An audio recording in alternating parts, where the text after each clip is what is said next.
just like a generation is gone, and it's just amazing to think if those people were still alive, what the art world, the theater world would be like. It would be very different. Where AIDS came from, God only knows. I think that I've been terrorized as a gay man into believing things about HIV and AIDS that are not provable. It was just a crazy construct in the beginning. The original definition of AIDS doesn't have any resemblance to the current definition of AIDS. That's not an epidemic. The number of cases reported went up epidemically, exponentially, because the number of tests that was done went up exponentially. It follows a long-standing tradition of basically dumping our abandoned drugs onto the third world. It's really society that's killing these people in general, and modern medicine that's killing them in particular. I believe I'm alive after 20 years of being HIV positive because I didn't take AZT or any anti-AIDS drug. As long as AZT remains on the market, we continue to be betrayed. I think there is a severe crisis in science as a whole, and in medical sciences in particular. They don't question anything. The entire AIDS establishment is absolutely guilty of some hideous sins, and everybody's been fooled. That's hard to believe. See, I was like, no, it can't be. I would say we have acquired information deficiency syndrome, or a scandal. We maintain that HIV is a big mistake, possibly one of the biggest mistakes of the 20th century.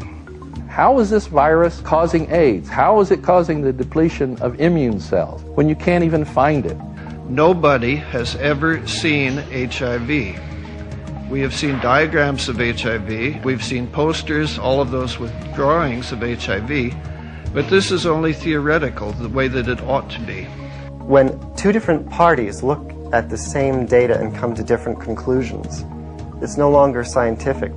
Actually, AIDS is a religion of these people. They believe in this virus. There is so much money being pumped into AIDS that people have no incentive whatsoever to see the truth. Maintaining this industry, maintaining this whole idea that there's this epidemic pending and that HIV causes AIDS is a major public relations process in the United States. If a hypothesis fails to produce results, that we have to reconsider that hypothesis. I'm in the Museum of the City of New York.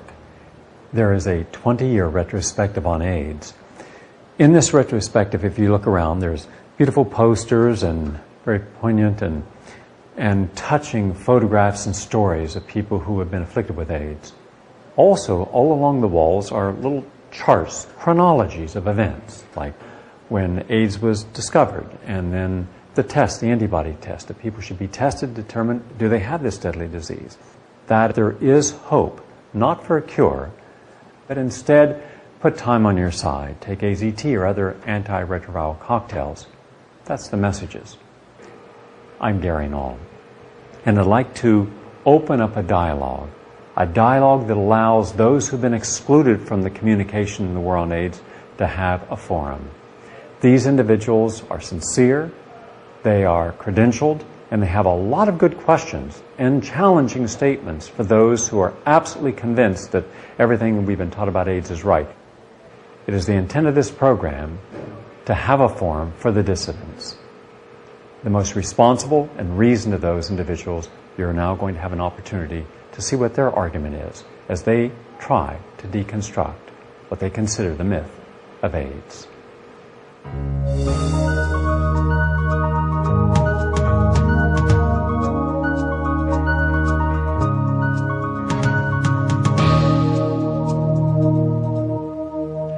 Professor David Rasnick, one of the developers of the protease inhibitors commonly used for persons with AIDS, came from a scientific established background.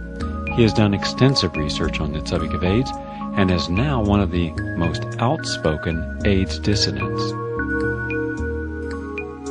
The best evidence against the HIV hypothesis is that there is no evidence for it.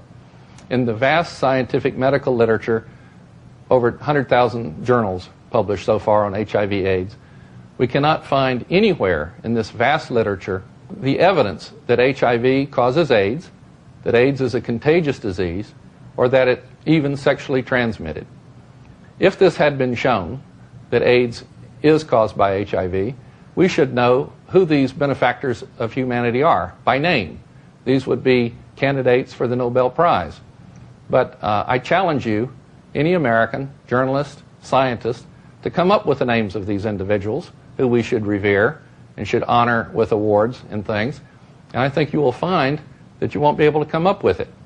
In 1984, Luc Montagnier wrote in Nature, quote, "All available data are consistent with the virus being the causative agent of AIDS," end of quote. But in 1985 he expressed an opinion which is impossible to reconcile with the HIV theory. I quote, "This syndrome occurs in a minority of infected persons who generally have in common a past history of antigenic stimulation," that means immune stimulation, "and of immune depression before HIV infection." In other words, Montagnier was claiming that the cause of the immune depression was coming after the effect, which is contradictory. Perhaps Montagnier was hedging his bets even at that early stage. 14 years ago, Dr. Peter Duisberg was the lone voice in the world of AIDS dissonance. At that time, the molecular biologist, world-renowned virologist, and UCLA professor began asking a question that seemed like heresy in his day. Was it possible that we were wrong when we equated HIV with AIDS? Gallo tried in hundreds of patients to find that virus and came up with a sample that he borrowed from a French colleague. I know Gallo, and Gallo is not a bad virologist. He would have found a virus that is there at concentrations where it could cause a disease. But Gallo proved to the scientific world with this, what proved to be nearly a scandal in the scientific history. He claimed the virus from a colleague as his own. He proved that it was very, very difficult, even for an excellent laboratory as Gallo was operating it at the NIH, to isolate a virus from an AIDS patient. There has never been viremia, which means the blood flooded with whole cell-free infectious viruses. If HIV were actually doing anything, making people sick, there would indeed be viremia, meaning millions of whole viruses per milliliter of plasma. In fact, nobody has ever observed even one of them. HIV is so clever that it knows to cause Kaposi sarcoma in gay men. 98% of all Kaposi sarcoma is in gay men. HIV knows to cause tuberculosis and wasting in IV drug users, and it knows to cause diarrhea and candidiasis or thrush in hemophiliacs. It's not just Peter Duisberg or some heretics or some outsiders who criticize the failure of our war against AIDS. It's the orthodoxy itself. They advertise they have not saved one single life with $60 to $80 billion. That means in conventional scientific logic there could very well be something profoundly wrong with the basic hypothesis, with the basic approach that we use against AIDS. Some of the most vocal critics of the HIV equals AIDS hypothesis are a group of Australian researchers led by Dr. Eleni Papadopoulos-Eliopoulos. In their breakthrough report, the scientists raised serious questions about the accuracy of HIV antibody tests, and more importantly, the very relationship of HIV to AIDS. In fact, in their newest work, they are questioning, has HIV even been isolated? As far as we're concerned, if one goes through all the HIV literature which exists to date, I think one will find it bold and incredible to still believe that there is proof for the existence of HIV. When a particle looks like a retrovirus, you have to isolate it, then put it in another culture, show that the cells in the secondary culture produce particles exactly like the particles from which they originated. The two particles from the two cultures are exactly the same, can be shown only by determining their constituent proteins in RNA. So isolation is extremely important to prove that a particle is a retrovirus.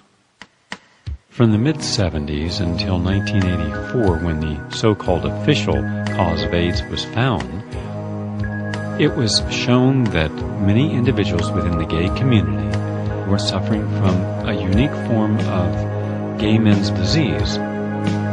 The original theory was that AIDS was caused by a lifestyle. It was in June 81 when the first publication came out, published by the Centers of Disease Control, saying 5 men had PCP and 2 of them died, even being treated with Septrim, this last or the strongest antibioticum available. AIDS was first identified among gay men in 1981 who practiced certain lifestyle behaviors. They, according to New York Times, on July 3rd, 1981, tended to have upwards of 2,000 sexual contacts a year and used a lot of aphrodisiacal drugs, including poppers, amyl nitrite, a very dangerous substance that gay men had been inhaling in epidemic proportions since the early 1970s. And with regard to the sexual activity, you don't need to be moralistic to say that, you know, gosh, you have 2,000 sex partners a year, you develop a laundry list of infectious diseases, venereal diseases, that can do a lot of damage over the long term to your immune system. Doctors and scientists looking at this phenomenon early on said, gosh, they do a lot of drugs, they have a laundry list of venereal diseases. The combination of these factors might well be enough to knock their immune systems for a real loop. They took tons of antibiotics to treat the perpetual infections they would get by having a lot of different sex partners. And between the drugs and the infections and the antibiotics and the treatments, plus just partying all the time and being very run down, it's really a wonder that they didn't get sick sooner. One of the leading critics of the war on AIDS is Professor Stefan Lanka, a German biologist and virologist who questions the isolation of HIV and many contradictions and lack of proper scientific reasoning behind the HIV theory, including the wrong form of treatment for a person with AIDS. The background of AIDS, and we are absolutely sure about this, is the antibiotic resistance catastrophe, killing people in hospitals like flies, because there are no antibiotics available without resistance in some bacteria.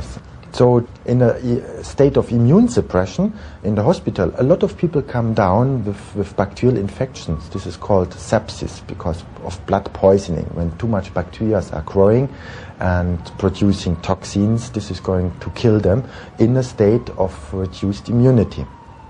And we had these problems already in the beginning of the 70s. There have been kind of emergency conferences dealing with the problem because they were scared that resistance would spread and they have no antibiotica available. So they invented a very strong antibioticum, and it's not an antibioticum to say it's pure chemotherapy. It's a double folic acid antagonist. The good old sulfonamide and 2 of them put together would kill every microbe. But the problem is they were scared that in the gay scene new resistance would develop and spread into the population. I mean, before 1984, when it was announced that HIV was the cause of AIDS, or the probable cause of AIDS, it was sort of more of a level playing field in a sense, because viral causation hadn't been proved, and scientists and clinicians were looking at more of a multifactorial model, maybe an environmental model, or even a toxicological model to explain the phenomena of AIDS. Many of the early AIDS cases were very, very sick. They were close to death when they got their diagnosis. Some of them had Kaposi sarcoma, which is a poorly understood affliction of the blood vessels. At the time they thought it was a cancer. Now it's known it's not. But they were given aggressive forms of chemotherapy, which had the result of killing virtually all of them. The doctors later realized it was a mistake only to the extent they stopped it, although the medical profession never quite admits they've made a mistake. The AIDS definition was there before, saying if you have PCP and if you have KS, caused by nitrites as well, because the nitrites are transformed into NO only in the smallest vessels, because the partial pressure of oxygen is high enough to perform this transformation, and NO is a very potent growth stimulant. So we have this neoplasia and hyperplasia in the endothelia, and this condition is called Kaposi sarcoma. It was on April 23, 1984 that Margaret Heckler announced to the world that the cause of AIDS had been found, namely HIV. Dr. Robert Gallow's colleagues said that his research made possible a blood test for AIDS and that a vaccine would be ready for testing in 2 or 3 years. That was in 1984. AIDS started partly when they said that it's possible to measure the strength of the immune system, analyzing or counting T4 cells, the so to say helper cells.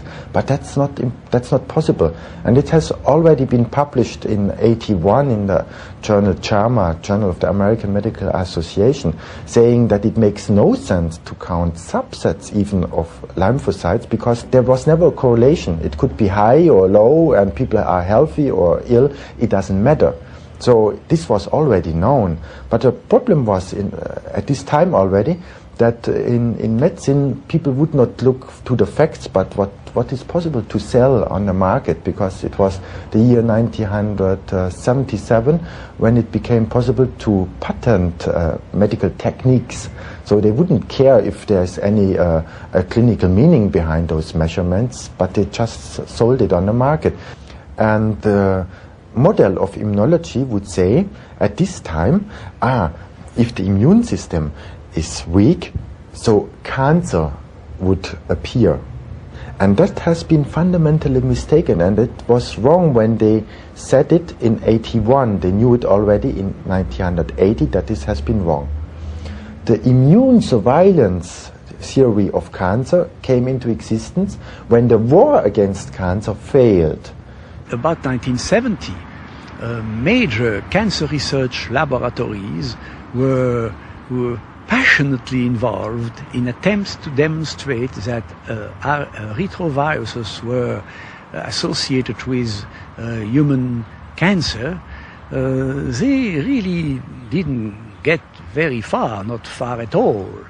And somehow, around 1980-81, when the first cases of AIDS were reported, this came to these groups as at least one way out of the mostly negative results they had obtained for about 10 years before. So the AIDS research, I regard it as an extension of an earlier effort to demonstrate retrovirus in human cancer. They were working with the test, with cells in the test tube, and say, look, we have a high activity of reverse transcription, therefore a virus must be inside, and the virus is the cause of cancer. But the nature of cancer is much different, and when they found reverse transcription everywhere, they gave up the idea that retroviruses would cause cancer. And they were not speaking about it anymore, but wasted billions of dollars into this and developed chemotherapy based on this idea that the multiplication of genetic material, and they were thinking of the viruses, should be blocked. So they developed molecules which were incorporated in a growing chain of newly to build up genetic material, and which would kill the build-up or prevent the build-up of this genetic molecule, and the cell eventually has to die. The idea of retroviruses in cancer is long over, but the chemotherapy still is there because it's sold, and they have no idea why, no rational explanation why they are using chemotherapy. In 1984, Robert Gallo comes along, gives a press conference and says, hey, all of these diseases are caused by a virus. Here's his theory. HIV kills T cells, decimates the T cell population, causing acquired immune deficiency, which opens the gateway to infection with any number of opportunistic infections, 30 at this point. This is what we call the syndrome of AIDS-defining diseases. Problem is, if all these diseases among these populations were caused by a virus, one would think that these, this constellation of diseases, this syndrome, would spread from the original risk populations into the general population. That's what infectious diseases do. They spread out of the original risk populations. Problem is, through 1992, this simply wasn't the case. After 10 years of this so-called raging AIDS epidemic, over 90% of AIDS patients cumulatively remained within those original risk groups. And of those remaining 10%, you have to consider that those included all homosexuals who didn't care to admit their sexuality to their doctor, all IV drug users who didn't care to admit their drug habits to their doctor, and all infants AIDS patients. So you've got a disease that's really restricted to certain risk populations, and it's not spreading. Hence, it's terribly unlikely that this disease could be caused by a virus. In science, certain rules must be followed for any agent to be considered a causative factor in disease. The first rule is that an agent that is going to be blamed for a disease should be able to be isolated from each and every case of the disease. That is not true in HIV and AIDS. In my judgment, and to the best of my reviewing of the current literature on that subject, I've never seen a clear demonstration, of a direct isolation of HIV from patients. I've seen some evidence of virus particles observed occasionally in very complex culture systems. But this, to me, is no evidence for direct isolation from the patients.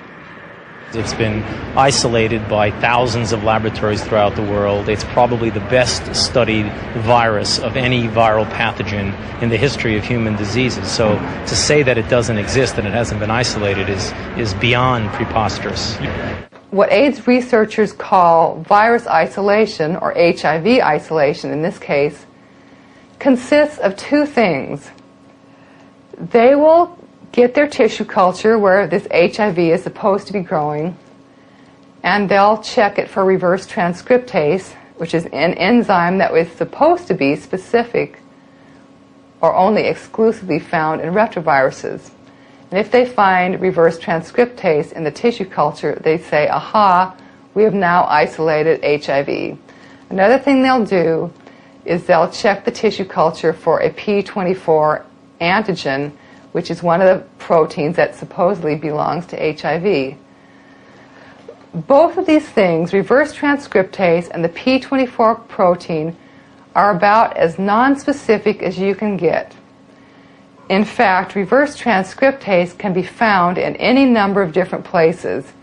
Normal cells contain reverse transcriptase, and under certain conditions, they will reverse transcribe RNA into DNA. The hepatitis B virus also contains reverse transcriptase. And most importantly of all, the cells of people with leukemia have also been shown to have reverse transcriptase activity. And why this is important is that every HIV culture, starting with Robert Gallo, were co-cultured with leukemia tissue. You couldn't just take the blood from somebody with AIDS and culture it in the tissue culture all by itself, because nothing would grow. They couldn't find any HIV that way. So they had to co-culture it with cancer cells or tissue from people with leukemia. We know what is reverse transcription. That's the repair of mechanism of the ends of the chromosomes. Yeah? And therefore we have high activity in cancer cells, or Montagnier, embryonic cells. But Montagnier never said that he found the virus of AIDS. He said this could be probably an effect and to be carefully studied. Now, of all the years and the decades that have gone by where people have studied retroviruses, researchers have concluded that they all share certain common characteristics. First of all, they have a certain density which causes them to band at the 1.16 grams per milliliter density gradient. Their morphological characteristics have to fulfill certain requirements. First of all, they have to be round. They can have a diameter of between 100 and 120 nanometers, no more, no less. They have to have dense cores, and they have to have spikes or knobs on the surface. Well, in terms of AIDS, we didn't even find any retroviruses there in the density gradient. In fact, 80% of the material that ends up there is cellular material, just garbage really from the cells of the tissue culture. And the remaining 20% may or may not be a retrovirus. Just because it ends up there doesn't mean you've proved it's a retrovirus. If you take any material of cellular origin and put it on the sucrose gradient, you also will get a band at the density of 1.16, but you better make sure you don't declare that this band is pure virus unless you do a careful control of what's in that band by electron microscopy. And I believe that for some reason that control, which is essential in retroviral research, has been neglected for about 15 years, and that has had disastrous effects. If you want, you can spend a fortune and take electron microscopic pictures, which we did at the beginning, and which other labs did at the beginning, in which there are hundreds of them. Oh yeah, of course. Yeah. There's, I would say by now, thousands of pictures of HIV. We have drawers full, stacks full, this high of electron micrographs. Okay, pictures of the virus. So, but banded once you picture, banded material 1.16. No, you can look at banded material. You can obvious retrovirus. Do you know what a retrovirus looks like? I have a picture showing what a density gradient of pure virus should look like. I mean, the way that you determine if something is pure is to stare at one object, take in its appearance, and then look at every other object around it and make sure that they're the same. And you can see that mostly this is pure particles. There are some where these are arrowed which are slightly different, and this is not unusual. However, in March 1997 in Virology, and published by Glishankov from France, the first pictures of purified virus were revealed to the world. You can see from this that this material is anything but pure. In fact, the authors of this paper concede that this so-called pure virus is predominantly cellular material. The particles that were found in these two 1997 studies did not fit the characteristics of retroviruses. They had no knobs on them, and they were the wrong size. In fact, the volumes of the particles in these studies were either anywhere from 50% greater to 750% greater than the volume that a normal retrovirus particle really ought to be. Now, it seems hard to believe, but this material that retrovirologists, including Montagnier and Gallo, were isolating from their cultures, labeling pure HIV, and producing by the thousands of gallons in order to make proteins for the HIV antibody test and for other research purposes, was never examined under an electron microscope in order to determine that this material contained pure retroviral particles. Now, I say it was never examined under a microscope. I assume that some scientists must have examined it under an electron microscope, but no photographs of this examination were ever published in the scientific literature. You know, one can only guess why they weren't.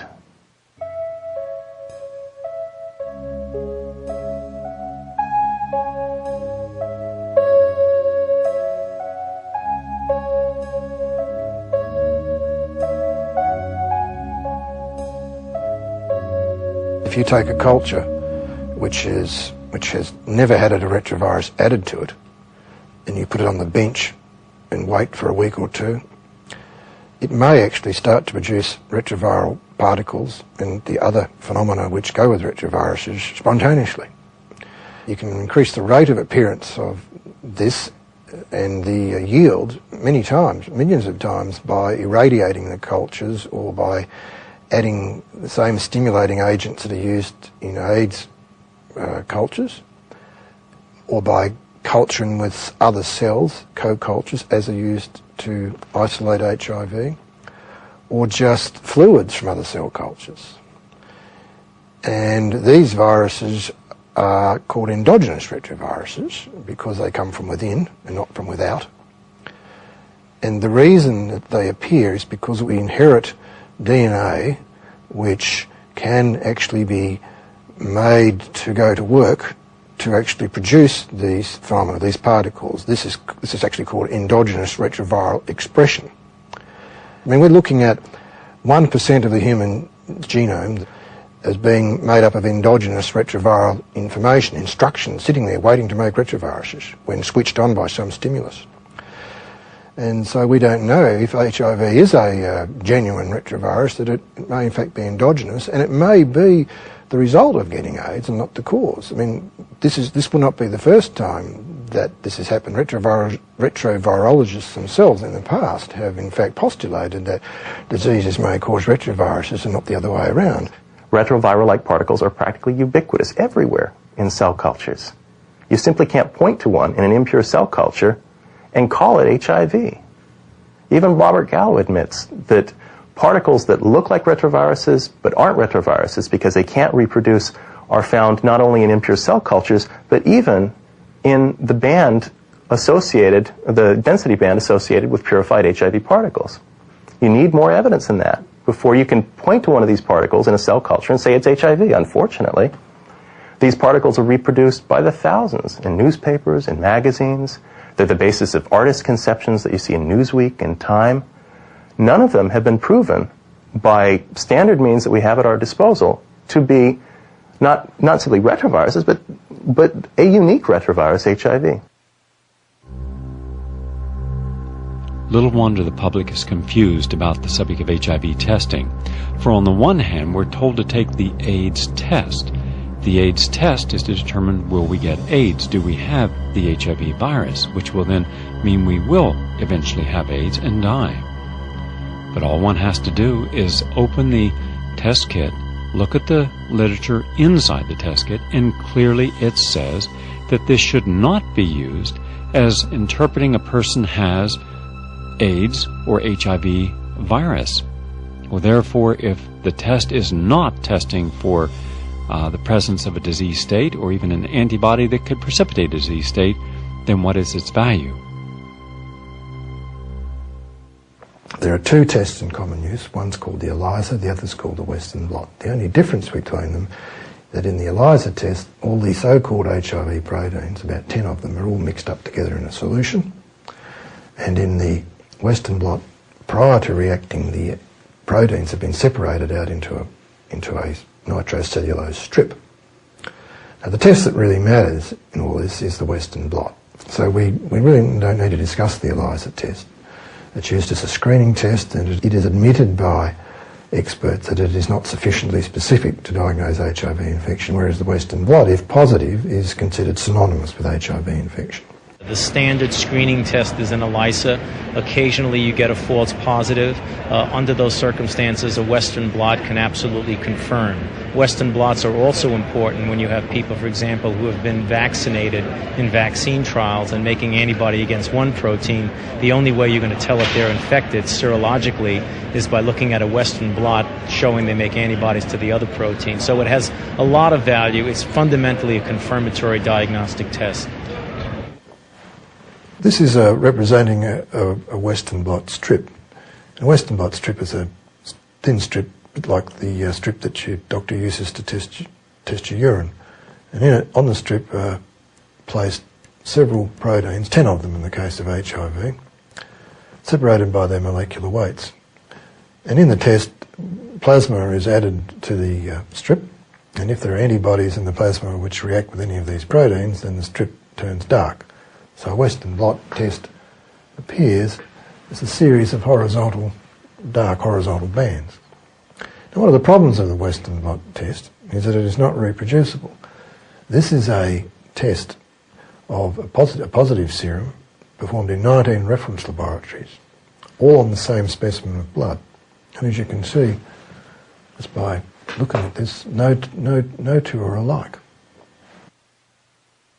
The proteins used on that Western blot strip that scientists claim are HIV proteins may not necessarily be HIV proteins. There's no proof that they are, and there's plenty of evidence that these are normal human cellular proteins that have been misidentified.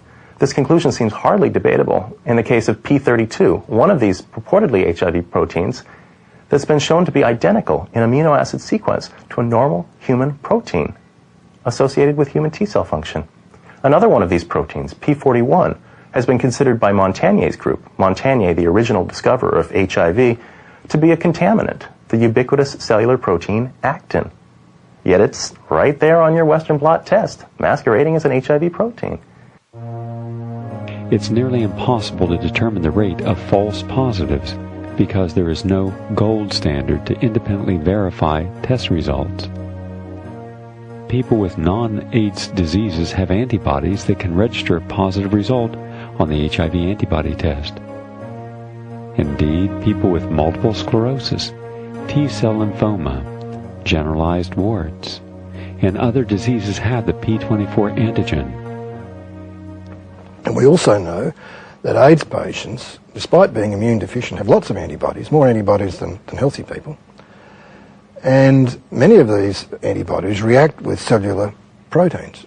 That's just data that's widely available and not disputed. And we also know, or we can bet, that AIDS patients also contain other infectious agents, such as other viruses, because we all know that if someone gets needle stuck from an AIDS patient, it's not just HIV that people are worrying about catching. You're more likely to develop antibodies to hepatitis B virus than HIV, 30 times more likely. So we can bet that the proteins from other viruses will be present in the cultures as well. Based upon the HIV equals AIDS hypothesis, they then gave us the test. Now, they didn't give it to us, they sold it to us.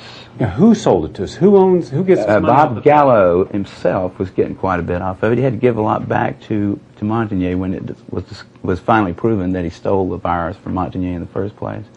But Montagnier and the Pasteur Institute are getting $1, I think, or so every time that somebody gets an HIV test. When he came up with his first test, he tested 30% of the American blood donators, so let's say the general population, he tested them positive. And the industry said, no, go home, Gallo. We won't buy your test because this is going to destroy our business. And the only thing what he did, he lowered the sensitivity of the antibody test. And that you can read in your library.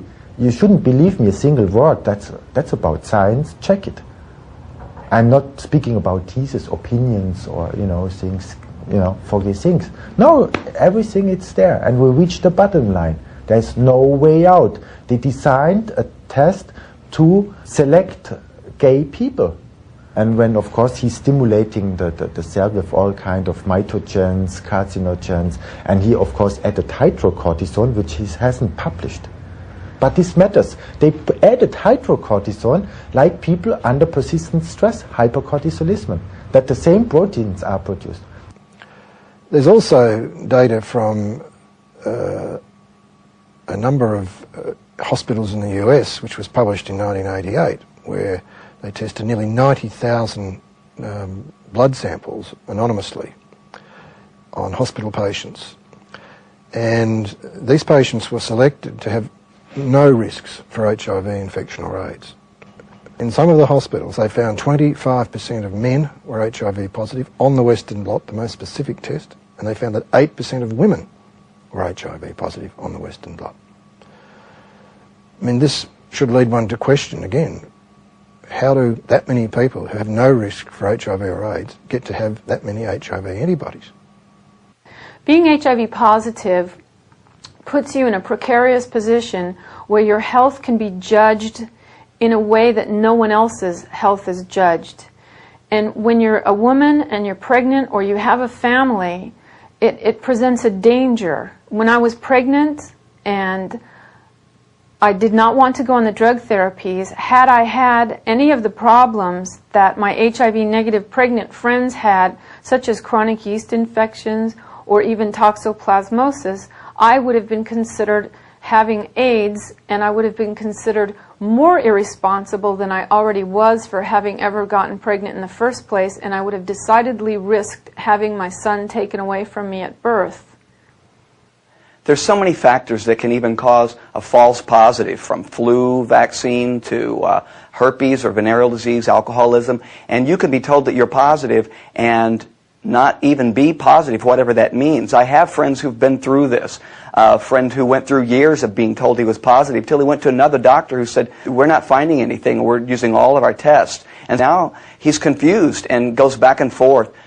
There's no oversight in any of this, but they're terrorizing and ripping people's lives apart with unsupportable data.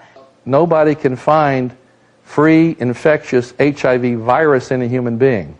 That is why they have to resort to looking for antibodies to HIV in a person. That is one of the biggest flaws in the HIV hypothesis, that antibodies, which are a sign of immunity, you should be happy that you have antibodies. It means that you are now immune.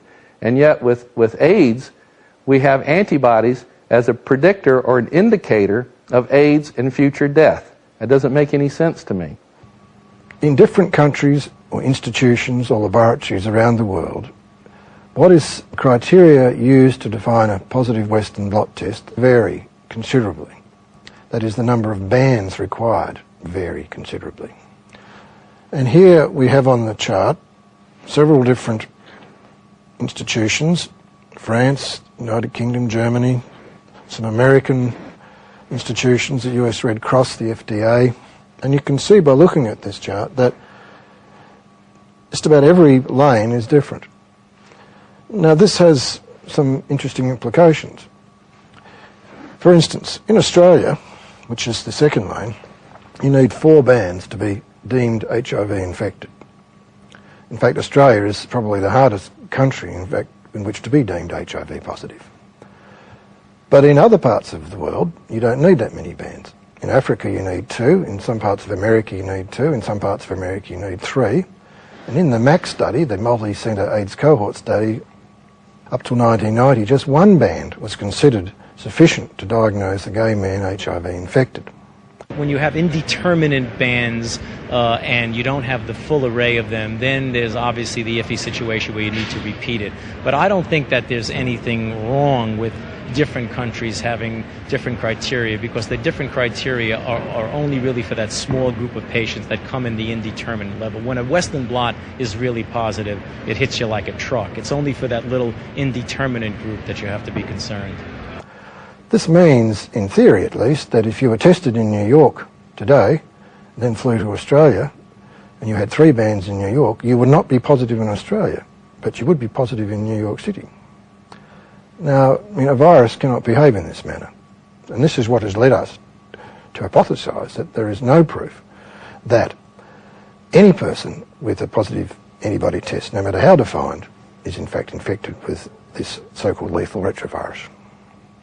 Since '92, there is no Western blot in Great Britain, because they saw it's a waste of money. It's the same principle. Well, the bulk of the world uses it. If some technology comes across better, I'd be the first to say, do it. I mean, obviously, the Western blot's a valuable test as defining the proteins that you have antibodies to.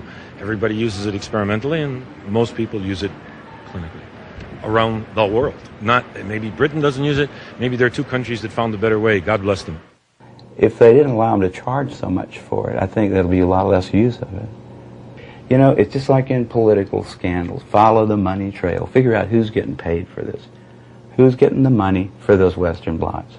There's your person who's going to always come down on the side of, you got a confirmatory Western blots, they call it. Do a confirmatory Western blot. Well, let's see. And those things are so hokey, it's just ridiculous. I didn't know they don't even do them in England anymore. No, but not since 1992. It's totally, and ask a doctor how it works.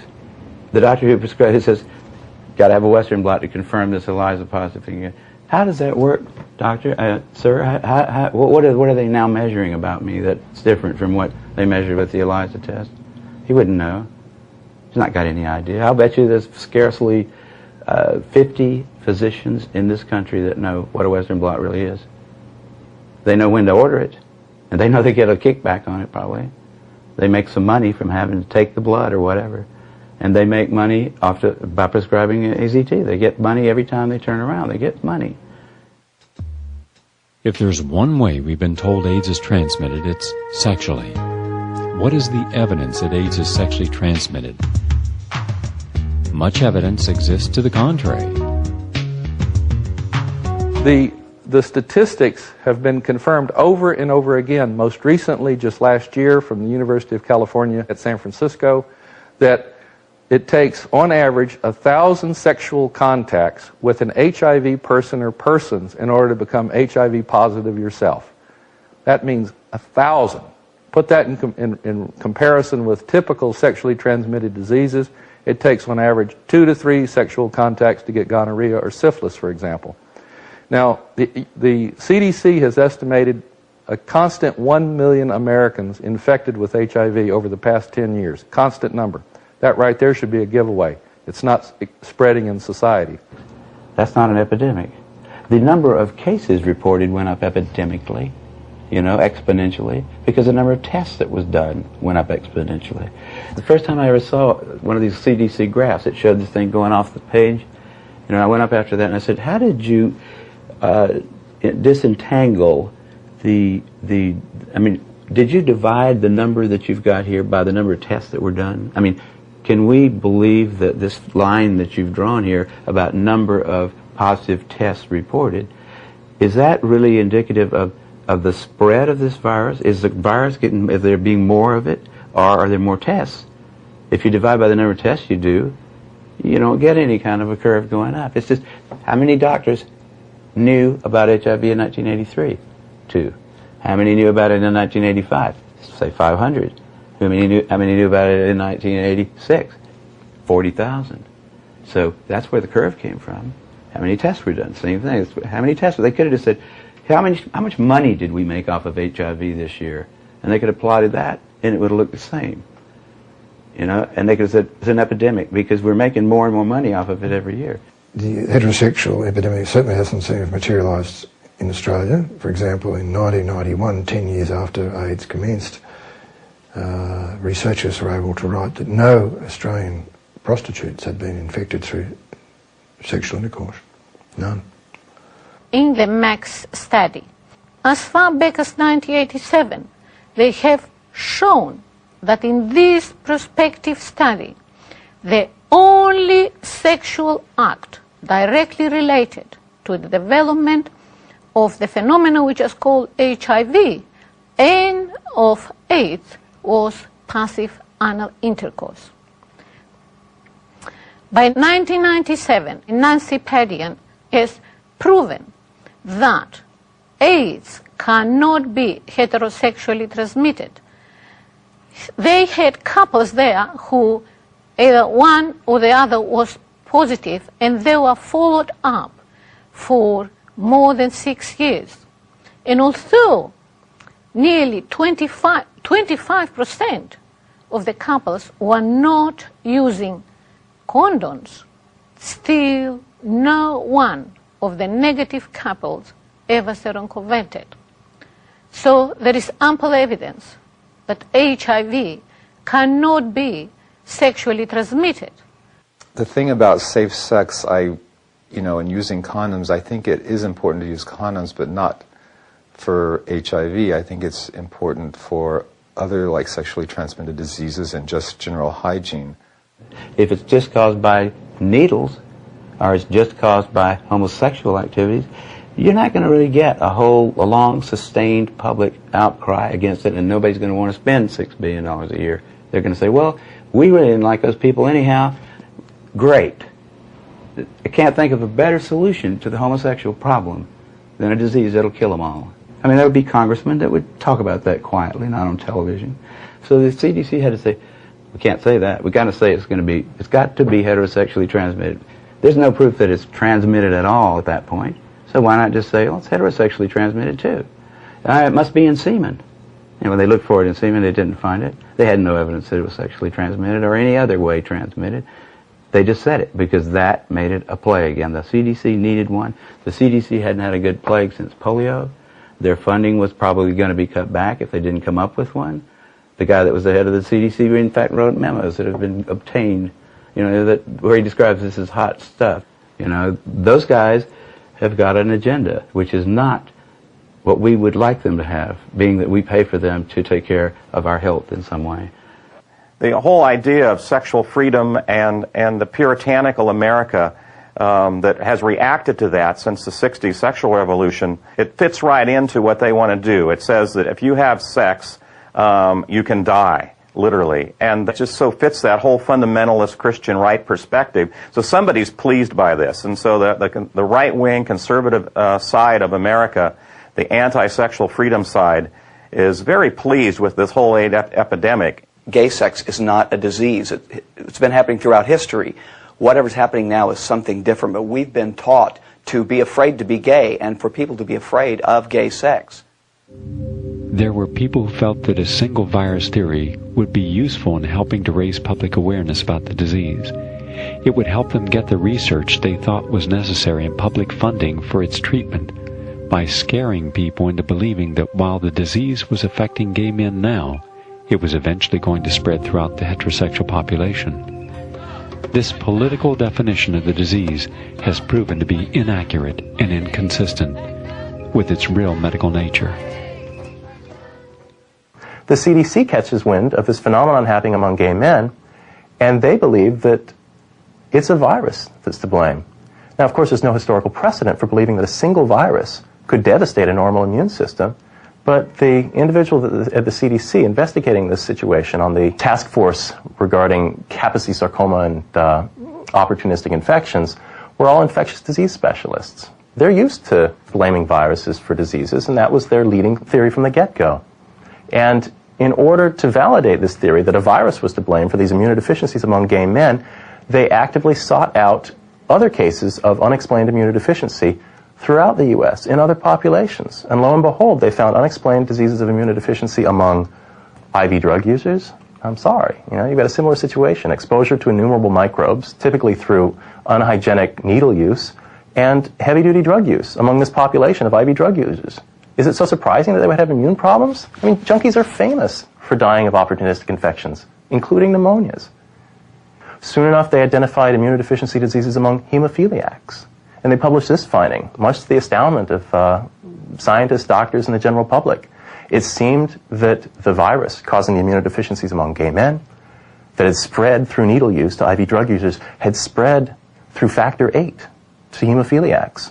Factor VIII was a new blood product used among hemophiliacs in order to restore their blood clotting capability. The difficulty with factor VIII was that due to purification technology in the 1970s, factor VIII was a terribly impure blood product. In fact, it was 99 to 99.9% impure, meaning that it was loaded with other viruses and foreign proteins from as many as 10,000 donors per dose of factor VIII, which meant that over the course of a year, a regular user of factor VIII might be exposed to the foreign viruses and proteins of upwards of 2 million different blood donors.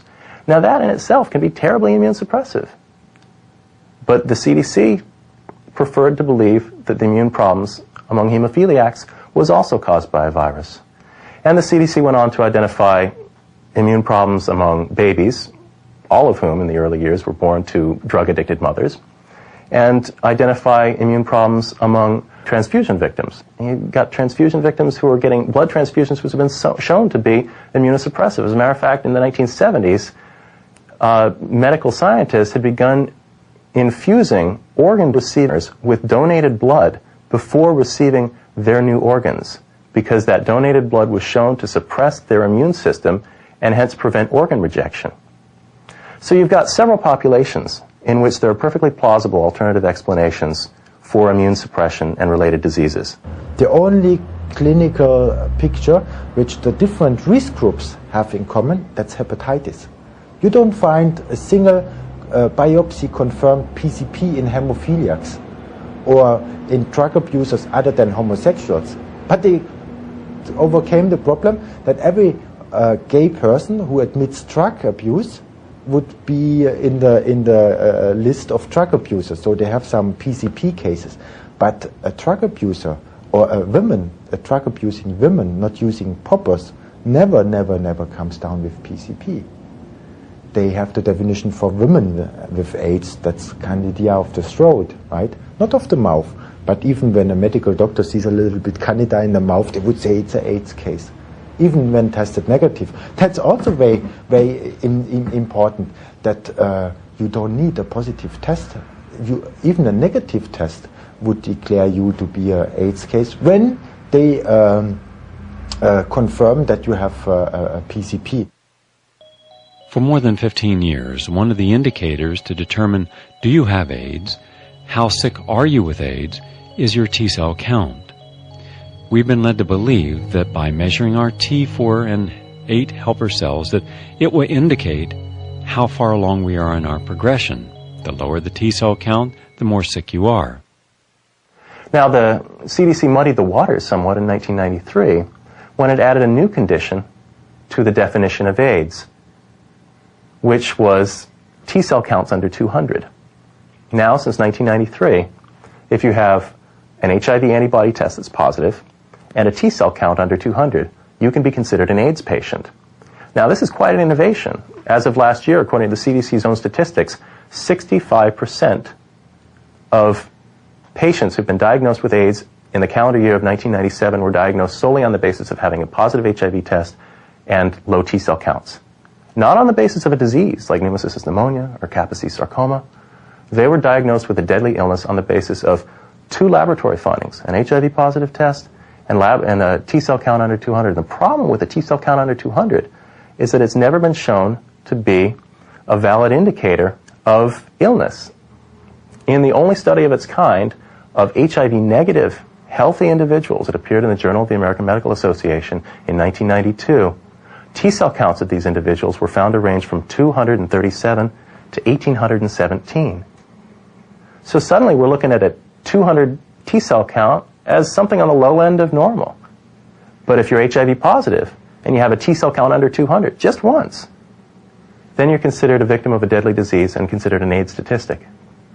Suddenly a whole lot of people can qualify for an AIDS diagnosis on that basis and for a lot of government funding. Certainly, T4 decrease cannot be considered the hallmark of AIDS because it appears in many patients who never develop AIDS. In fact, all you have to do to have a decreased T4 cell is to go on the beach and lie there for a few hours. And if you measure your T4 cells, more than likely they will be very low. It's not possible to measure the strength of your immune system using the blood. It makes no sense because only 2% of those white blood cells or lymphocytes said to be responsible for immune functions are in the blood. All the others are in the tissues where they have to do their work. It's like looking outside to the street, onto the street, and counting the police cars coming by every day, and you would count 10 usually, but suddenly only 3, and then you would say 7 of those policemen, caught up or were killed by the virus mafia in the Bronx. But that's completely mistaken. They are probably somewhere else to do their job, and that's how it works in our body. Part of the fear that accompanies this issue is if I do nothing to fight my HIV, something will happen in the future. The HIV will come and get me 10 or 15 years down the line. This is what we're told to believe. That sort of fear is very powerful. It makes people who stop taking the drugs go back on the drugs, even if they're doing fine, but their surrogate markers change, the viral load and T-cell counts change. That's another part of the fear. That's psychological terror, plain and simple. Nothing else is behind those markers. It's a numbers game that doctors play, knowingly or not, with their patients. And their patients buy into that for the most part and are led by this fear. I don't think there are any infectious diseases in which everybody who's infected gets sick. I mean, usually it's the minority of people. Polio virus used to infect many, many, many more people than became paralyzed. Hepatitis B affects many people. They don't even know it. They get better and they're fine. It kills other people. So it's not so straightforward. And the notion that HIV, almost everybody dies from it, would make it, in my more traditional view, a very radical kind of way out notion, which is coming from our established medical profession, who one would have thought would have been a little bit more conservative. To say that all of you have to die how unfair, how unjust, how cruel. They went too far, you know, declaring an absolute death sentence in AIDS. From the first 5 cases, only 2 died, the 3 survived. So that's very clear that they built up a system of belief, because they were misusing the gay scene of New York City from 78 till 80 in order to isolate the hepatitis B vaccine out of them. So they perfectly knew already what kind of proteins and what kind of anti-proteins, the antibodies, they have inside their blood and inside their body. So it was very easy for the ones who set up antibody tests to produce similar proteins like the body would produce under persistent stress. And that has been done. Many believe that thousands of people have died not because of an HIV virus, but because of the medications aggressively given in otherwise healthy asymptomatic individuals. Think about Septrim, you know. The FDA says this should be given only 14 days maximum. Otherwise, your own blood picture is going to be destroyed irreversibly, means for the rest of the life, because the damages became inherited. Because it's Septrim, it's pure chemotherapy, it acts on a genetic level. This is why those kind of antibiotica are so effective, because they are destroying the genetic material of the bacteria, the damages are accumulating, and there is no repair. But the damages are accumulating inside our cells as well, and therefore this is the reason why AIDS, it's of greatest importance to everybody, but out of completely different reason. Because humankind is in danger to destroy its own genetic material using this kind of antibiotica and chemotherapy, which would destroy the genetic material of our mitochondria. This is the name of those bacteria inside our cell producing the energy. And then we go lower and lower with energy production, and this is what we are seeing. And if we then have no regenerative power, then it becomes a big problem. I've done most of my work on AZT, which first started being prescribed in 1987. And that's a long story, but I've shown that the original drug trials, the phase 2 studies, were blatantly fraudulent, proving nothing. And yet it was the basis for the approval of AZT not only in the United States, but 30 other countries. During the 3 years that I participated in the early AZT clinical trials, I witnessed the most shocking, unethical, unscientific, and corrupt behavior by the clinicians conducting these studies. For anyone who believes that AZT was proven to be safe or effective, I would never claim that based on the results of the studies that I participated in. Whenever there was an adverse reaction or something that could have been an adverse reaction to the experimental drug, this information was supposed to have been recorded on an as-needed form.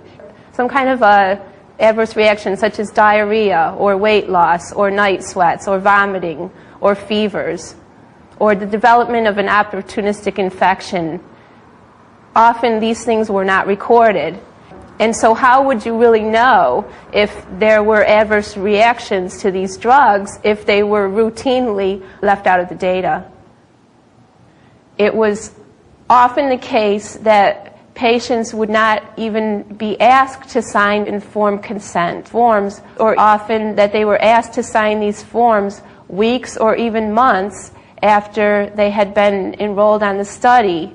There were many patients who developed blood toxicities. There were many patients who experienced other symptoms of adverse reactions. And think of all the people today who are still taking AZT. Think of all the people who died from what we think was AIDS. Were those people, in fact, killed by AZT? After 87 cancer of the lymph system, which is directly caused by AZT, and that has been studied in the 60s, and that has been the reason why AZT has been forbidden since then in animals, because it killed all of them and caused cancer of the lymphatic system before. Glaxo welcomes inserts to the physician's and the physician's desk reference, warns the doctors not to confuse the toxic effects of AZT with AIDS itself. AZT causes numerous AIDS-defining diseases. For example, AZT causes dementia, which is AIDS-defining. AZT causes diarrhea. AZT causes muscle wasting. It causes a whole host of complications, destroys the bone marrow, requiring life-saving blood transfusions of people that use AZT. This information you get from Glaxo Wellcome itself, the manufacturer. So I don't know who better else to go to. The antiviral drugs are chemotherapies. They're all based on chemotherapies that have been developed 30 years ago, long before AIDS was known, to kill human cells, to kill cancer cells. Hopefully, that's the operating principle of chemotherapy. You kill all coring cells. You want to kill cancer cells, but you have to kill all coring cells because you work with a so-called DNA chain terminator, a substance that terminates the synthesis of the central molecule of life, that is DNA. And when that is terminated, adios cell. The cell is going to die, and sooner or later, you're going to die. Chemotherapy is restricted to a few months in the hope the cancer dies before you die. That's why it has to be restricted. But antiviral therapy, a chemotherapy now used for the first time in the history again of virology, never mind the extremely detrimental effect to human cells, not accidental, not side effects, the designer effects on human cells. These are chemotherapies designed to kill human cells. What if you were to take completely healthy individuals who had no risk factors for depressing their immune system, and every day, 4 times a day, you give them one of the most toxic chemotherapy drugs ever created, AZT? What would you imagine would be the state of their immune system and overall health within 2 years? And yet that's exactly what has been done with many people who have tested positive for the HIV antibody. The doctor says, okay, yes, we have here sick people and we treat them, we try to treat them, but we only treat them because we hear from them they have a deadly virus, not because they are sick. Most of them are completely healthy. They are just afraid. We watch people come in, they'll be taking the medications and they're looking gaunt, their skin's turning funny colors, they're real anemic, they're weak, sometimes coming in with canes. They do a little research on their own. We don't tell them what to do. We're about self-empowerment, self-responsibility, taking charge of your own life and health. They begin doing that, they get off the medications, color starts coming back, they start putting on the weight, they start feeling better. But there's a lapse, they get afraid again, they start taking the medications, we watch them start shrinking up again, they start looking gaunt, they start getting pale again, they start getting weak. Then they go, oh, maybe I should be doing this. They get off, they start coming back again. You actually watch this, and it's coordinated with taking these medications.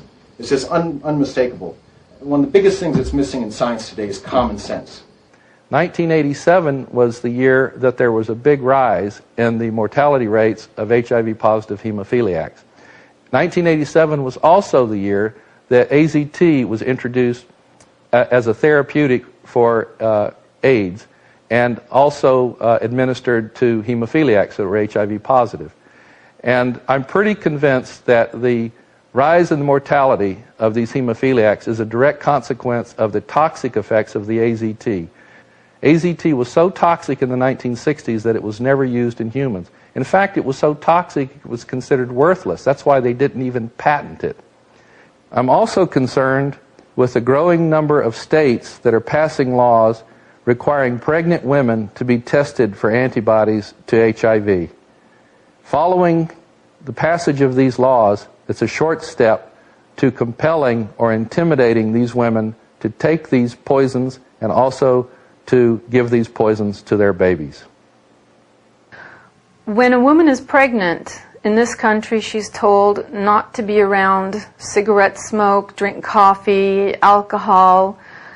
Yet we're telling a woman who tests positive on a non-specific test for antibodies that may or may not have anything to do with HIV that the only reasonable response is to take a drug that terminates DNA chains as they're forming, that causes immune suppression, anemia, seizures, muscle wasting, that causes damage to the mitochondria of the cells, that has been shown to produce infants with incredibly horrible birth defects ranging from webbed fingers to misshapen heads to holes in their chest to mental retardation.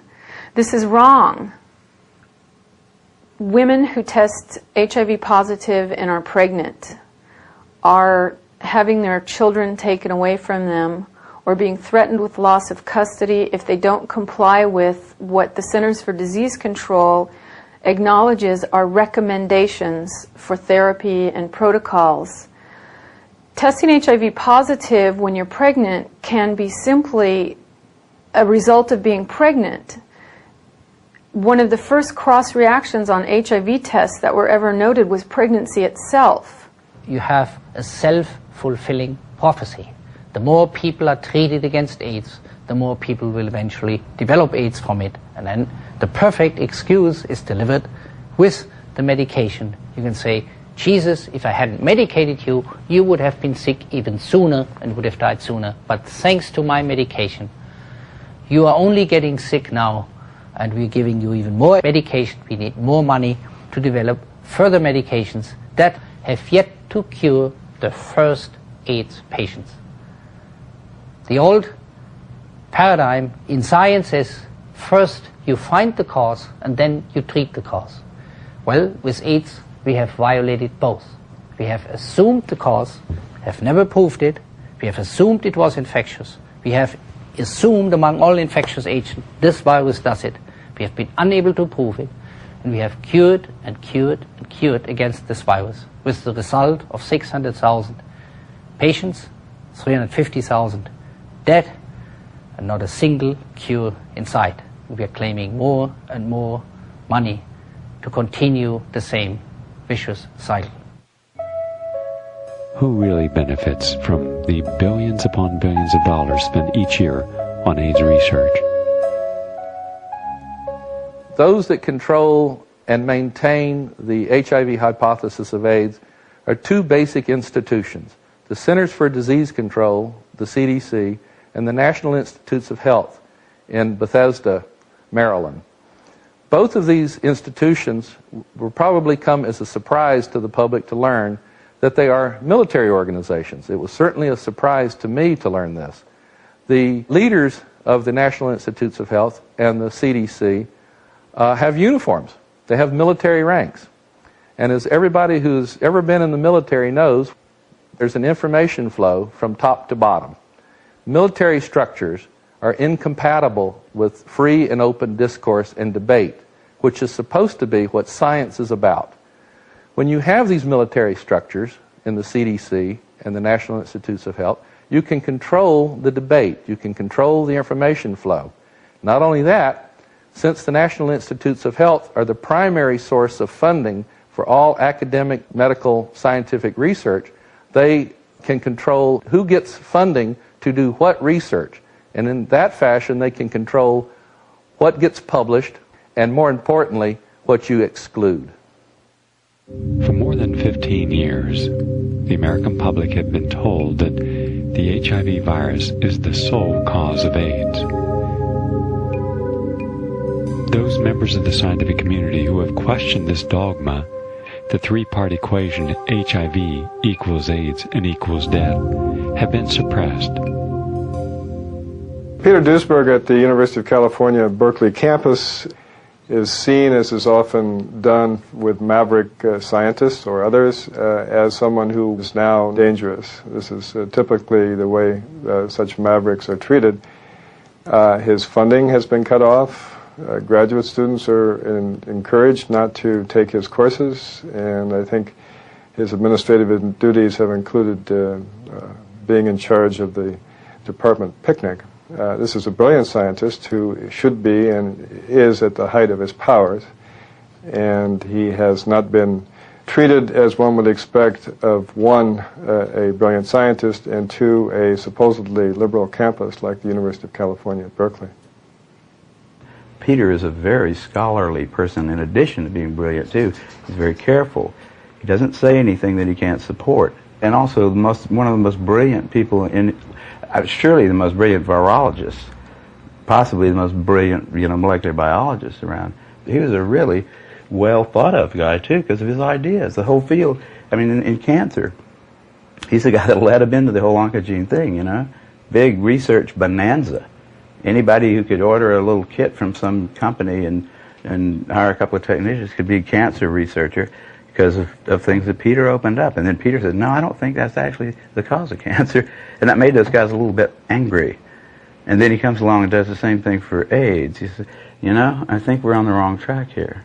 And for some reason, the second time, it was almost like nobody even had to argue with him. Oh, it's just Peter again, ruining our fun, telling us that all this easy research stuff that we know we can do now for years, and the American people will pay for it, that we shouldn't be doing that. And Peter did that again. He did that twice. We need a lot more Peters.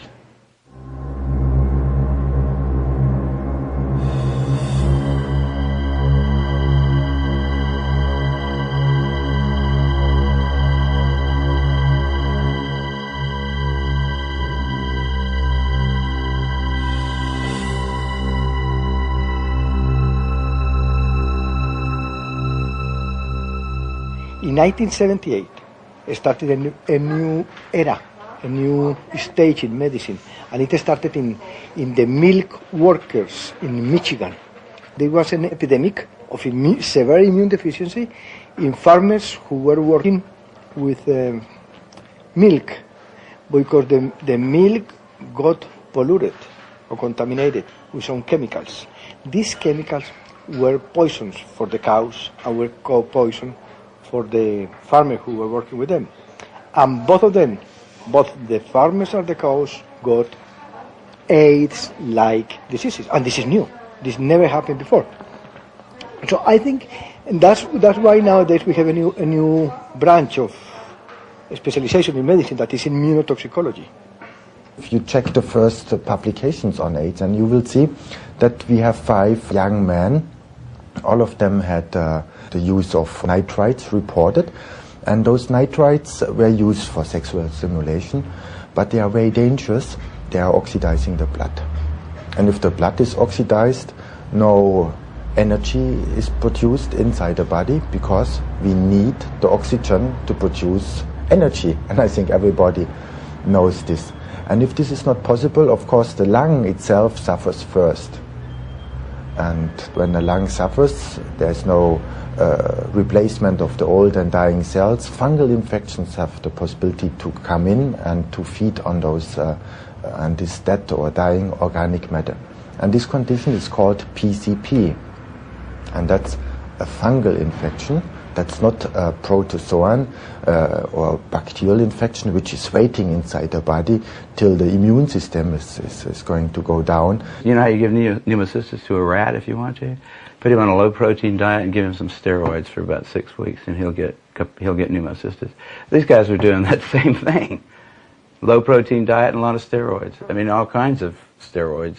And that's the known way. I mean, that's what the people that study pneumocystis, that's the way they produce a rat model for pneumocystis.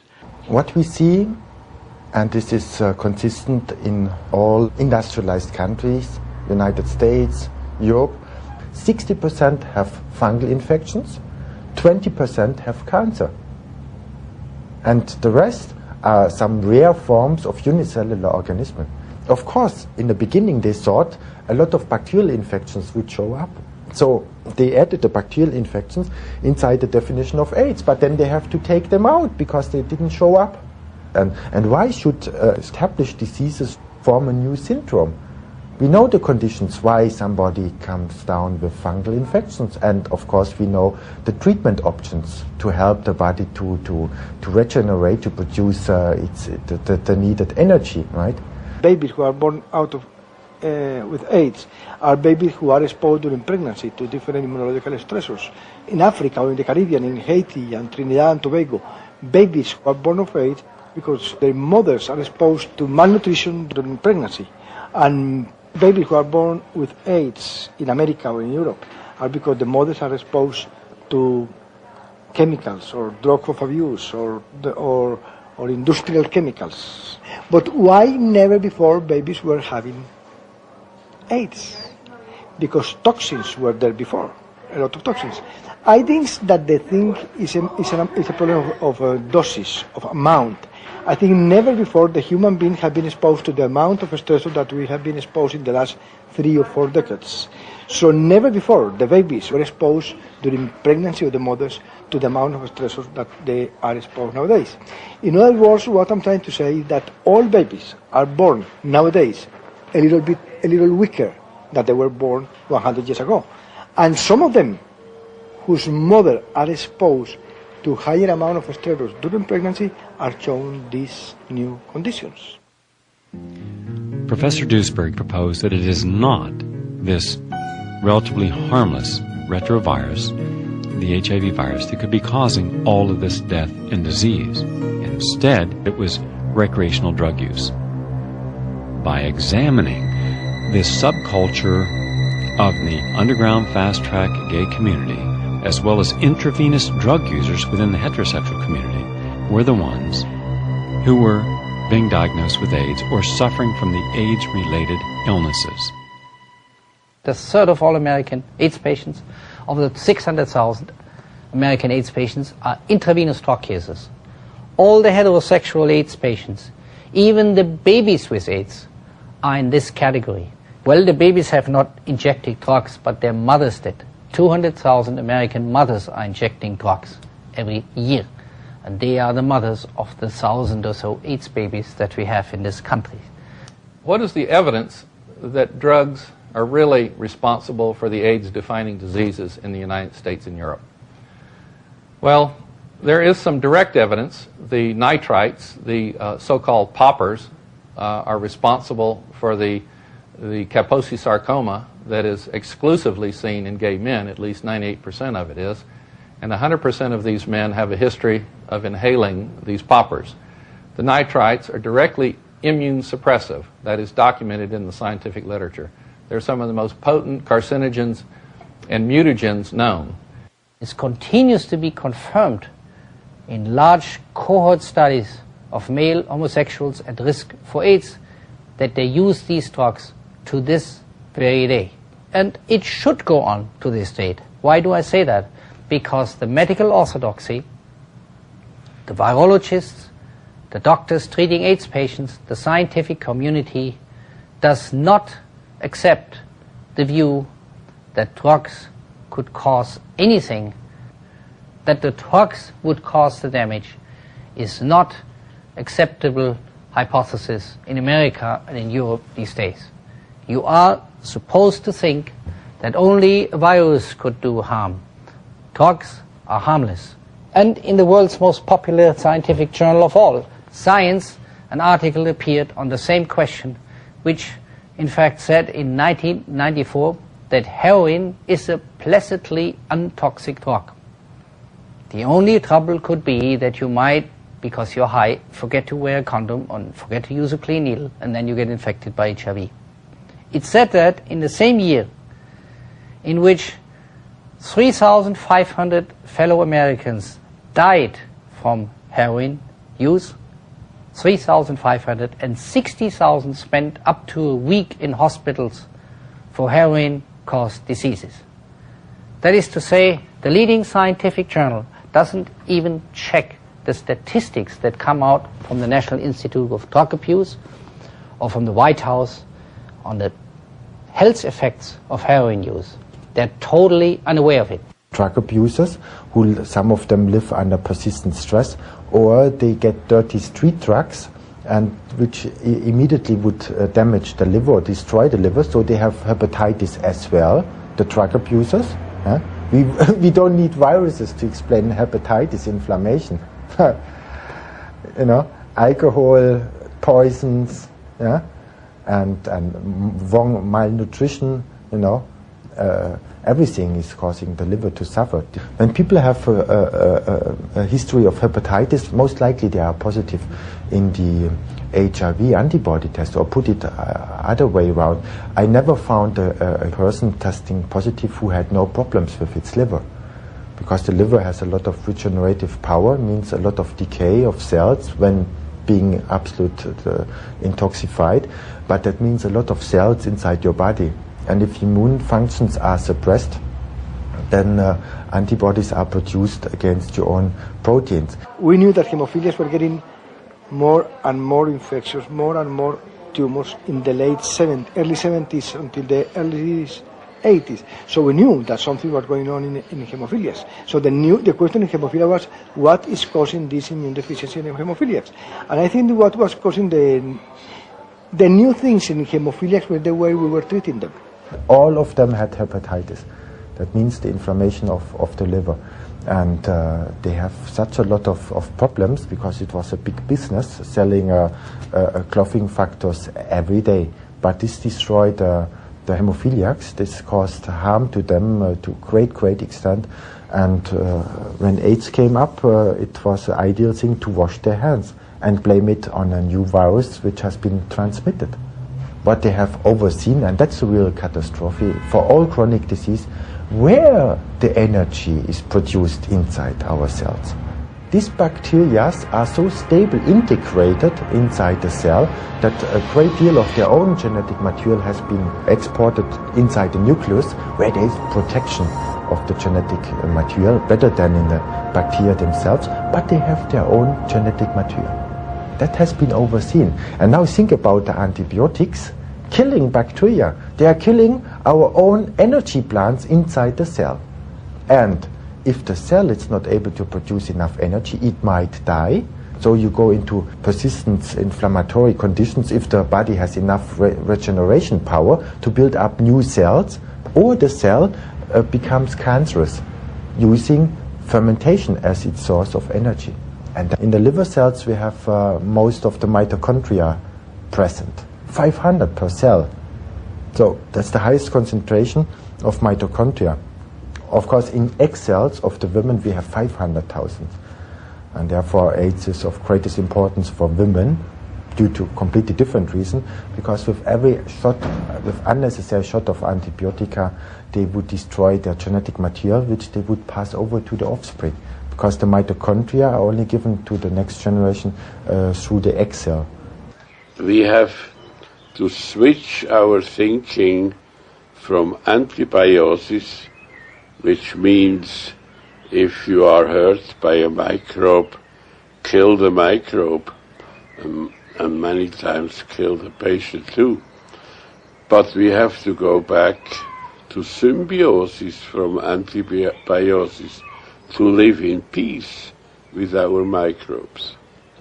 If you think about time in terms of evolutionary time, and you see the population of humans growing like it has, the chances of you getting a human virus today are a hell of a lot higher than they were, say, 10,000 years ago. And it goes up in a funny way. Let's just say that there are an infinite number of retroviruses in the world, because they're changing so fast you couldn't really count them. And as more and more people are in your life, you get more and more chances of getting retroviruses. Now, they all might be harmless. The chances are good that they are, because they're just barely alive. But if you hang out with 1,000 people a year in a way that would maybe allow you to get some or most of their retroviruses, and they hang out with 1,000 people a year, and they hang out with 1,000 people a year, you're hanging out with a fourth of the human race. You're getting all the retroviruses from all over the planet. Now, it might be that none of those things by themselves is going to hurt you, but we know that some of them do grow in your immune cells. Right? And they come in at very low multiplicity. You don't make an immune response every time you get a retrovirus inside of you somewhere. But if you have a cell in your immune system that has a retrovirus in it, and you promote that to clonality because it's going to be a part of an immune response, that cell, then the retrovirus will definitely escape. It will flower, in a sense, and it will then have to be dealt with by the immune system, because there'll be enough of it showing in the blood that the immune system will go for it.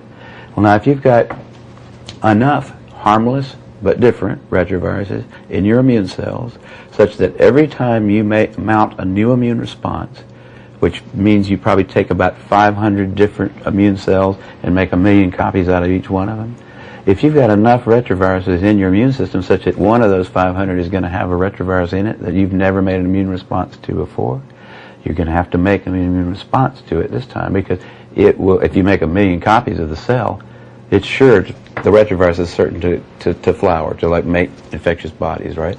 Then you have to make another immune response, right? It's called a chain reaction.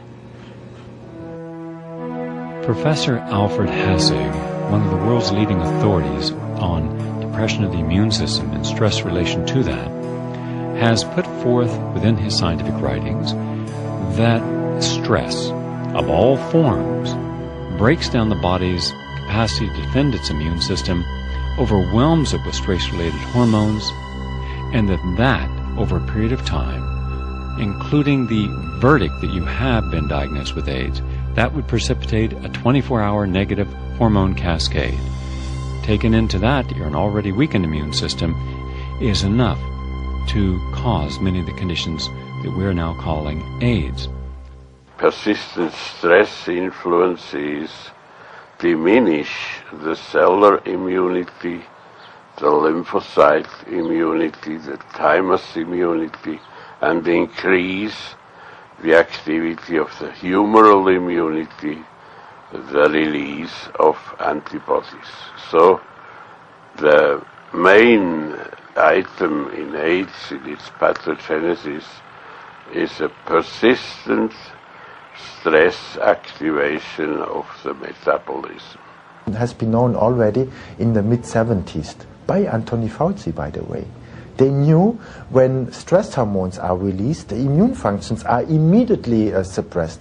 Because when we are under stress and we have to run away because the lion is behind us, we need no immune functions and waste energy for the replication of immune cells. But the dangerous thing is when we have persistent stress, heavy stress, not like outside the streets, but heavy stress, right?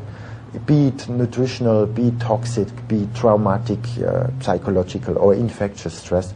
If this stress is persistent, your body produces a lot of stress hormones, adrenaline, noradrenaline, and they would activate, they stimulate growth. But this is very dangerous, when this persists. So the body wisely makes a reaction against these activation processes, and that's cortisol. And cortisol suppresses every replication of proteins and therefore as well the replication of cells. So if you are in a state of persistent stress, you are at the same time in a state of persistent hypercortisolism, a huge amount of cortisolism. And then you become thinner and thinner. And your regeneration won't work and you become more and more positive, means more and more antibodies. But the most important immune functions are not to take care about foreign or not foreign invaders. This is to recycle your own body. 1% of your body mass, and this is an incredible high number, 10 high to the 12 cells have to be recycled every day.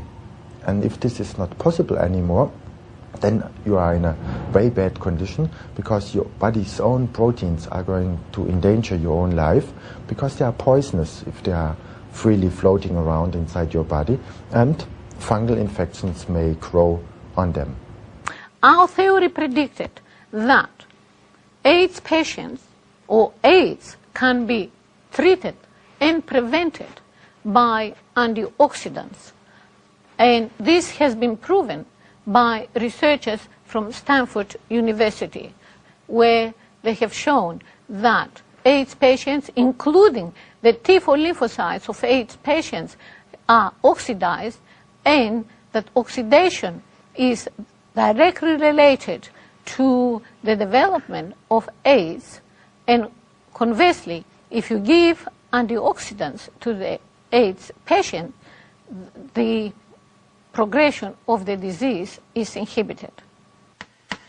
There is a paradox. In America, we're told that it is the fast-tracked gay and the intravenous drug user most susceptible to developing AIDS. In Africa, we're told that it is the heterosexual that is most susceptible to developing AIDS. Why the contradiction?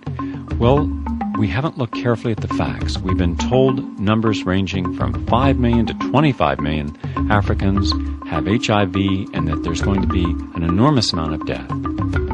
But when you actually go to Africa and you interview the physicians working there, you find that these are presumptive diagnoses.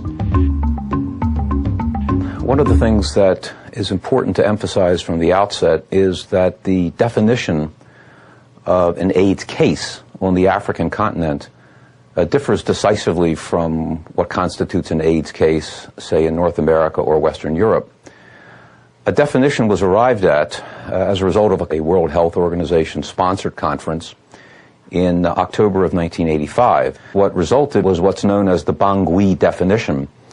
The Bangui definition of an AIDS case in Africa is based on 4 clinical symptoms. The clinical symptoms are a high fever, a persistent cough, loose stools for 30 days, and a 10% loss of body weight over a 2-month period. By that definition, a Western researcher like myself has had AIDS. But having gotten on a plane and flown back to California, I'm not considered, of course, an AIDS case. So I think it's important to keep that in mind whenever one looks at the data, the epidemiological data, about what exactly we're counting when it comes to AIDS in Africa. And tuberculosis is for all intensive purposes, the AIDS disease in Africa is tuberculosis. So what the HIV theory of AIDS is actually asking us to accept is that sometime in the early 1980s, all the traditional causes of these diseases, especially the infectious diseases, the dysenteries, the malarias, the tuberculosis, which are, let's face it, a symptom of poverty, of poor sanitation, lack of immunisation, lack of medical services, hunger, starvation, were in fact replaced by HIV as the cause of all these diseases. I mean, this is not, to our view, this is not a likely scenario. Where there have been good research reports, it's clear that these HIV tests render a ludicrously high rate of false positives when those tests are done among populations that already suffer from other kinds of endemic diseases, parasitic infections, and malnutrition. There was a study in the Journal of Infectious Diseases in 1994, for example, that made it quite clear that when they did these HIV tests on a population in Zaire, where there was widespread tuberculosis and leprosy, that the test results in 70% of the cases were false positive. If the test results are 2 or 3% false positive, a test is basically invalid. It's useless in terms of epidemiology. Now, what exactly they would be testing positive for is another question entirely. However, the numbers of AIDS cases are run together with projections of HIV seroprevalence or HIV infection. Usually these tests are conducted at a sexually transmitted disease clinic. Maybe 100 or 200 people are tested, or they're done at an antenatal clinic where pregnant women are also tested. And from those samples, then projections are made about the rate of HIV and the rate of HIV/AIDS, which are run together customarily in Africa. Not only HIV/AIDS for an entire country, but projections can be made, as they were made at the AIDS conference in Geneva in 1998, projections can then be made for an entire continent of 650 million people. All over the world, entire nations are claiming that we also have an epidemic of AIDS. In India, especially in Bombay and Calcutta, in Thailand, in China, in Haiti, Guatemala, Brazil. Therefore, the idea of giving medications to everyone in a country doesn't seem reasonable. What would seem more reasonable is to give these people the type of infrastructure of clean water, proper medicines, good, healthy diet, and de-stressing them from the political conflicts and gross poverty so that they have some optimism and a built immune system to look forward to a future. That is not being done. What they are finding is the polyspecific antibodies that are normally in people in Asia and Africa because the social conditions there. So they have been exposed to many parasites, so they have to have a lot of polyspecific antibodies in the blood, and that's what they are measuring in the ELISA and Western blot tests. These are the classic symptoms of urban crowding, of poverty, of malnutrition, and of underdevelopment, which in fact afflict men and women fairly equally across the African continent. However, the value of Africa and this notion about a heterosexual epidemic of AIDS in Africa, I think was extremely important by the middle of the 1980s, because it helped to shift the focus and helped to shift media interest to suggest that, well, while AIDS cases initially may have been confined to a small cohort of urban gay men in the West, that what was going on in Africa was a hint of things to come, in which, in fact, AIDS would put everyone at risk, and it would, in fact, become a heterosexually spread disease. We had the honor of meeting many African doctors who seriously were worried that the whole of the AIDS science was wrong, and they were not afraid to speak out. But it was very dangerous for them to do so. And they were certainly not going to receive any funding. Because in Uganda, for example, there was $6 million arriving that year for sex counseling and condom distribution. And for malaria control, there were $65,000. So that's for a whole year. Once the notion got started that stopping AIDS in Africa, which was assumed to be a heterosexually transmitted set of diseases, it could be prevented or stopped by safe sex, then I think early on in the going, there was a considerable interest on the part of missionary and church-related aid groups who argued very strongly that monogamy and abstinence and safe sex were ways, in fact, to prevent this particular kind of disease. To that extent, the WHO and the UN has found it very expedient and very practical, along political and ideological lines, to argue that the causes of these diseases in Africa and the cure for those diseases lies in the hands of the people themselves, rather than looking at the harder nut, the tougher nut to crack, which would be the historical and the institutional forces that make it such in Africa that many people do not have an adequate diet, few people have adequate sanitation throughout their lives, and the vast majority of people in Africa are subject to a wide range of diseases, all of which predated that of AIDS. So I think that's been a major motivating factor. You have to also understand that there's a reason on the African side to buy into this particular equation. With the end of the Cold War, Africa has found itself unable to play the superpower game, playing the United States or the Western powers off of the Soviet bloc.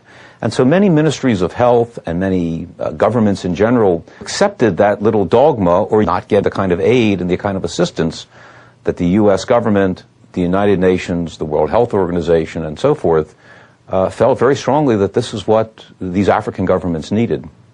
In early 2000, South African President Mbeki decided to host an AIDS conference that would give time not only to recognized orthodox spokespersons on AIDS, but to dissenters such as Dr. Peter Duisberg. The mass media fired off numerous attacks, excoriating the irresponsibility of them allowing a forum in South Africa for the people who challenge HIV equals AIDS equals death.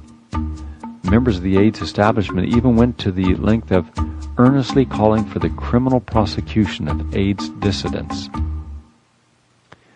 When HIV positive people, children as well as adults, were given effective treatment for the conditions that they actually presented with, which were things like TB, gastrointestinal infections, when they were treated for these conditions, they actually had a better life expectancy than non-HIV positive people within the cohort studied. It was because in the circumstances of these studies, they had undertaken to give medical support to people who tested positive. It was a condition on which the people allowed themselves to be tested. So given that medical support, these people had better health records than those who had not tested HIV positive. I think this drumbeat of hysteria, of panic, of alarmism, and of fear is doing immense psychological, social, and medical damage to many people in Africa.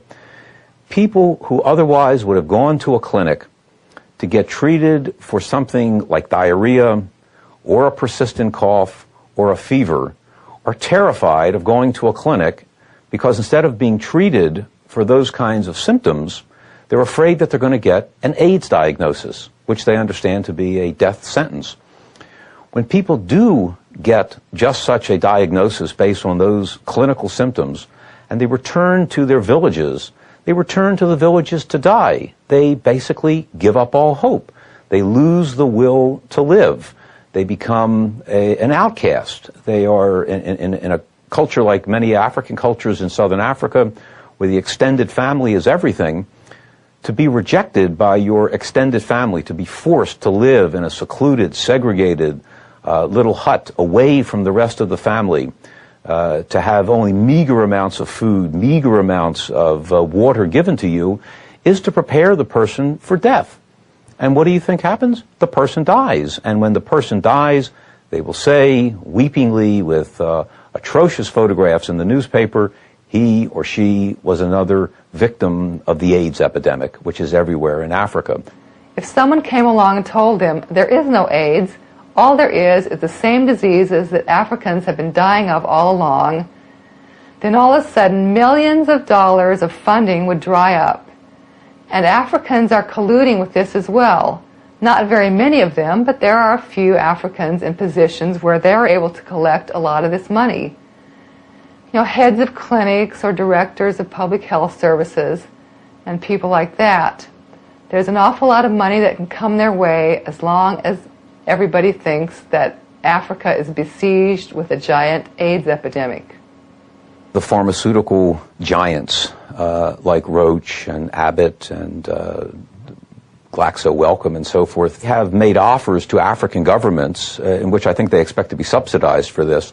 They've made offers to African governments over the last couple of years, particularly to South Africa, to offer these so-called antiretrovirals, which are a controversy in and of themselves, like AZT and the other nucleoside analog drugs, but to make those drugs available at what the pharmaceuticals would consider a cut rate price.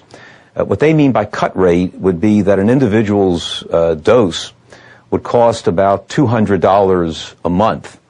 Well, the vast majority of people in Africa don't have a per capita income of $200 a year. So someone is going to have to subsidize these kinds of drugs, making them available in Africa. And I think that the pharmaceuticals will look towards state organizations or multilateral institutions. Here it is, all these years later, and it baffles me that not only is AZT still being used, but they're trying to expand its usage into the third world and into Africa, into poor countries, into poor communities in the United States, in spite of widespread evidence of its toxicity, widespread evidence that AZT, in fact, causes what we call AIDS. They're taking the show to the third world, and they're not only giving AZT to what will probably be millions of women in the third world, whether they're HIV positive or not, but they're also insisting that they stop breastfeeding and start formula feeding, supposedly in an effort to prevent transmission of HIV, which of course has never been isolated from breast milk.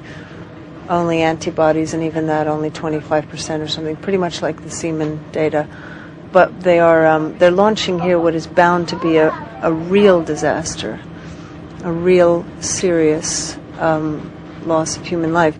Mother's milk, which pediatricians around the world will tell you is the healthiest food that a newborn can have because of the immunological properties in mother's milk, that women should in fact cease breastfeeding their young. Now this to me seems something more than just a crime. This is absolutely diabolical and evil, and I am at least encouraged that there's been some dissension and some skepticism for a change within the bowels of the WHO. An organization that's argued very strongly for breastfeeding is now coming to grips with maybe one of the big contradictions in the whole HIV/AIDS construct. I can't imagine that it'll work out any other way than that you're going to just see tens, maybe hundreds of thousands, maybe even more babies dying And they'll probably say they died of AIDS no matter what happens. So nobody will even be held accountable this time. Oh, here's the one thing they're doing. So they can demonstrate that this has nothing to do with any particular formula company making money off of this situation.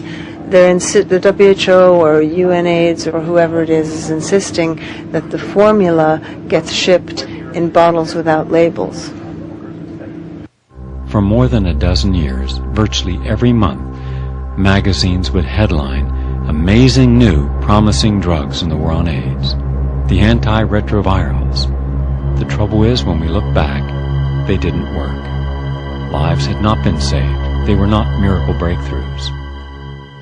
Gallo lost the rights to the test. This was published in Newsweek in '94, and the American government let him fall like a hot potato, and already the industry built up a new man. This was David Ho here from New York, and he came up with a completely new model of the virus, saying now we have not a slow virus, but we have a virus à grande vitesse, at high speed.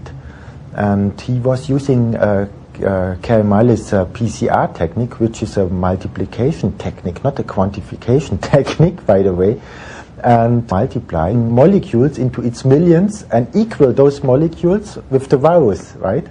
Absolutely ridiculous. Even more, as those sequences he's going to multiply and equal them with the virus, that's the viral load, are present in everybody. It's just a way to save face for the whole AIDS industry, because more and more people are aware that this could not be, you know, because inside the AIDS scene there are a lot of critical medical doctors, but they saw such a lot of contradiction, and it was discussed on conferences. So there was high noon for a new medal and a new test where the pharmaceutical companies could make a great business out of it, you know. All of this stuff is pure Orwellian deception. It has nothing to do with human beings. It's all a creature of the laboratory. The pictures of HIV, the very few examples of electron microscope pictures of HIV were actually examples of culturing. They were created in the laboratory. There's no published picture of HIV from a human sample, from a blood sample, a tissue sample. You can't find HIV in humans. I don't know if anybody really knows what the viral load test is finding, but if you're infected with other different viruses, for instance, if you're sick with a cold or the flu or hepatitis or anything, you shouldn't get an HIV viral load test because it's bound to be really high. Now that doesn't seem to make any sense. If what you're measuring is HIV, then why would being sick with something else cause your HIV viral load to go up, unless what they're really measuring is something else? When I hear constantly AIDS research labs referring to the measuring of viral load, I cannot imagine, to me it defies common sense to speak about viral load without seeing virus particles. And I've never seen any demonstration of virus particles in what is regarded to be a sample in which viral load, so-called, is being measured by PCR methodology. Even the manufacturer, on the front page, the third paragraph of the instructions, say do not use the viral load test to diagnose either AIDS or HIV. And there's a very simple reason for that. It's because they don't know what it's measuring. The PCR viral load test at best is looking at 3% of the genome of HIV. It's essentially looking at viral debris. The viral load test is equivalent to counting bumpers in a junkyard and assuming that 2,000 bumpers is equivalent to 1,000 cars that you could put the key in ignition and drive off the lot. It's just totally bogus. Because there are so many, such large variation between the HIV genomes, that is between one RNA which is said to be HIV and another piece of RNA which is said to be also HIV genome, the HIV genomes have been divided in many types. If all these are RNAs of a retrovirus, HIV, and if all the tests, the 3 tests, were measuring the viral load, then one would have expected all these numbers to be exactly the same. And yet, as you can see, one can have from no virus detected, no viral load at all, to up to 1 million, just by using different types of HIV. The same thing, by using different tests, you can have from nearly no virus detected to a very, very high viral load. So one can find really hard to believe that such tests can be used to measure anything, not to mention a deadly virus. Viral load, they measure small fragments of RNA, and these are body's own cellular debris in this normal cell turnover. Every day 1 billion cells. But you don't detect in this technology a virus. That's not possible. I have asked several of the proponents, the major proponents of the HIV hypothesis, Tom Merrigan at Stanford, Martin Markowitz, who works with David Ho at the Aaron Diamond, John Mellors at Pittsburgh. I've asked them, what does the viral load test have to do with infectious virus? Within a heartbeat, the answer is nothing. And the reason they have to say the viral load test has nothing to do with infectious virus is because that's what their own papers say themselves. David Ho's papers in 1996, for example, Piatek's paper in 1993, and all of the other papers. The viral load test has nothing to do with infectious virus, and yet infectious virus is the only virus that causes disease. The RNA of one HIV with another HIV, whatever that is, it can vary up to 40%. And they're still called HIV RNA. They're still called HIV, which is a little bit hard to accept. It's strange, to say the least. The miraculous protease inhibitor cocktails are a direct result of David Ho's work that he published in the scientific journal called Nature back in 1995. In that journal, David Ho presented his viral dynamics hypothesis, where he showed that patients that were taking the protease inhibitors, they had substantially reduced viral load numbers, for whatever that means. And it turns out that that paper in 1995 was the principal justification that the FDA used to release the protease inhibitors next year in 1996 for general use among the American public. They say, the protein of the virus is the first protein is very long and it has to be cut down exactly into its pieces that the new virus is able to be built out of the shorter pieces. And now it starts to get funny. We have 8 different kinds of cutting sites where the protease, the enzyme which is cutting down the proteins, should exactly cut the precursor molecule into its shorter molecules. 8 different sites. Because when they invented the HIV sequence, saying that's the genetic material of HIV, they couldn't think about such details at this time, and now they have the problem to explain it. And they explained it in a way saying, the protease of HIV is unspecific. But how should this work when the protease is unspecific? How then a virus could come into existence when you have 8 different sites and it needs to be cut exactly at those sites to build up the functional virus particle? And if you have 8 sites and the protease is not specific, you mustn't be a mathematician to say that's absolutely impossible that only a single virus could come into existence. And even worse, now they say the protease of HIV, that's unspecific. but our protease inhibitors, they are specific. These inhibitors do not stop AIDS patients from dying. They do not stop AIDS patients from getting opportunistic infections. In fact, these inhibitors cause more problems than they solve. They cause AIDS-defining diseases. Anthony Fauci has acknowledged publicly in the front page of the New York Times that the protease inhibitors are likely to fail 50% of the time. In the San Francisco Examiner, University of California San Francisco study showed that 53% of the people taking the HIV protease inhibitors were failing. And they went even further. The people, in their words, that needed the protease inhibitors the most were the ones that were failing.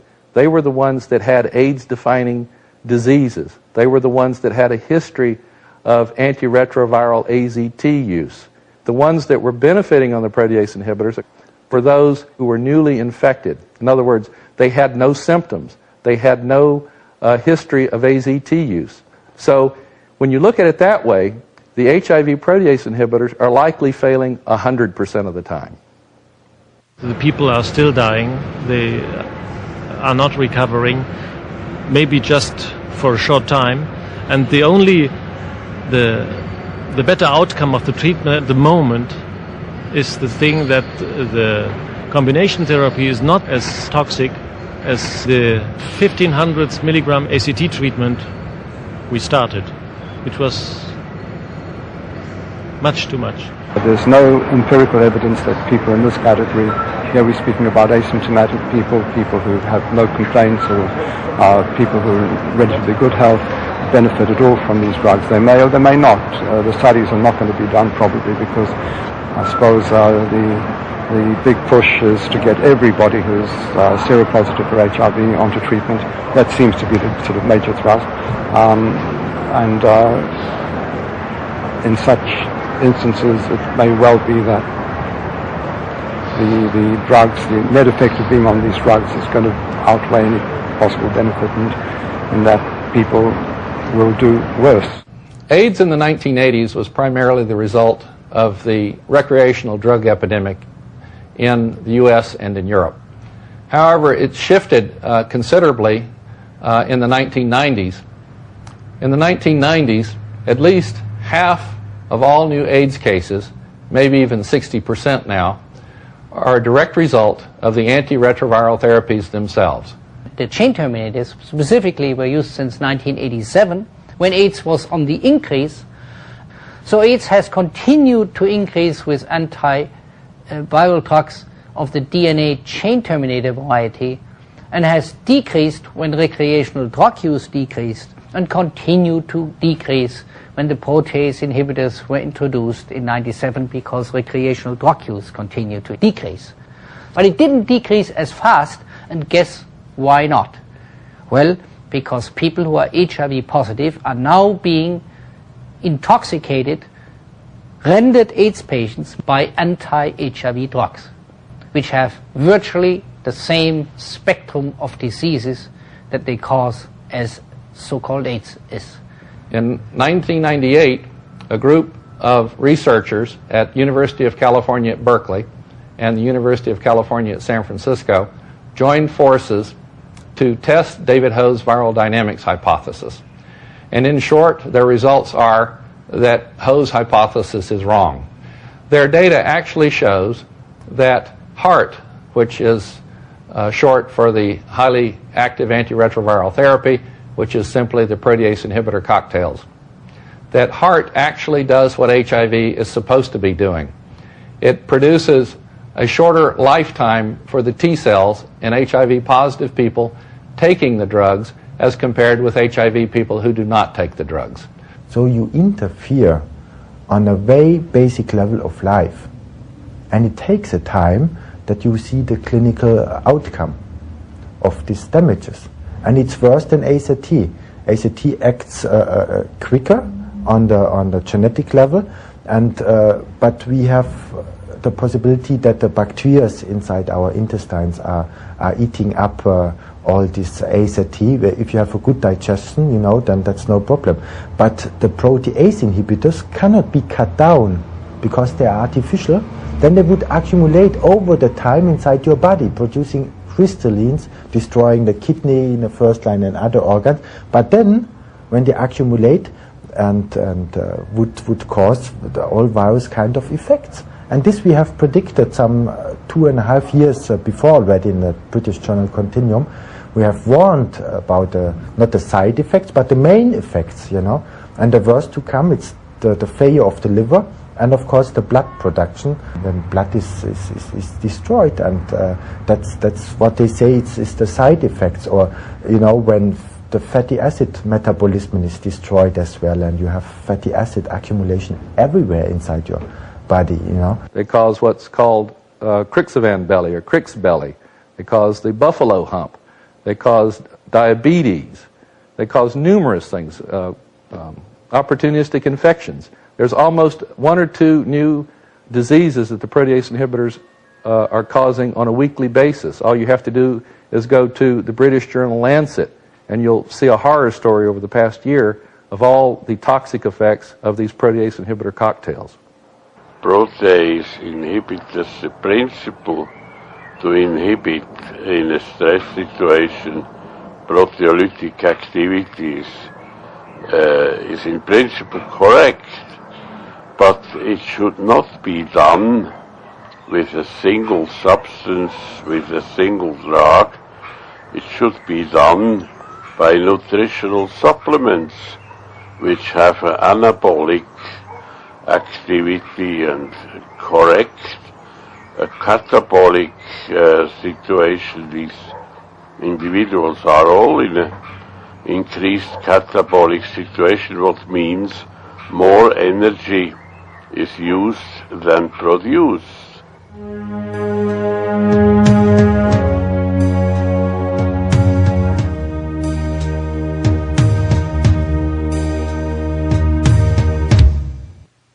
On one level, if you take a sort of social construction view of the phenomenon of HIV and AIDS, we were maybe in part, you know, producing what we thought we were preventing, in a sense. We were doom-laden, we weren't offering, you know, all-out care to people, in a sense. I think we took quite a conservative view that people infected would develop opportunity infections and would eventually die.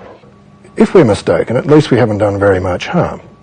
Our theory demands that safe sexual practices are adopted. Not only that people don't share needles, but people don't take drugs at all. So, I mean, we are in complete agreement from a public health point of view with the HIV theorists. Perhaps we've done some good. Maybe we've stopped a few people worrying about their HIV antibodies. Maybe we've stopped a few people taking drugs to kill a virus that they may not have, that may not even exist. But if the HIV theorists are wrong, who can tell how much harm they have done? AIDS is not even a medical problem. It's a social problem. And as a social problem, solutions need to be in the social realm, not so much even in the medical realm. It is not possible in one program to cover all the important issues on a subject as demanding as AIDS. But at least if you now have some questions that you did not have before, if you're not as certain in HIV being the only cause of AIDS, the HIV antibody test being accurate, that the antiretroviral drugs are the way to go, that the vaccine is the miracle cure for the future, if any of this has caused you to pause, then this program has served its purpose. I'm Gary Null. Thank you very much for watching.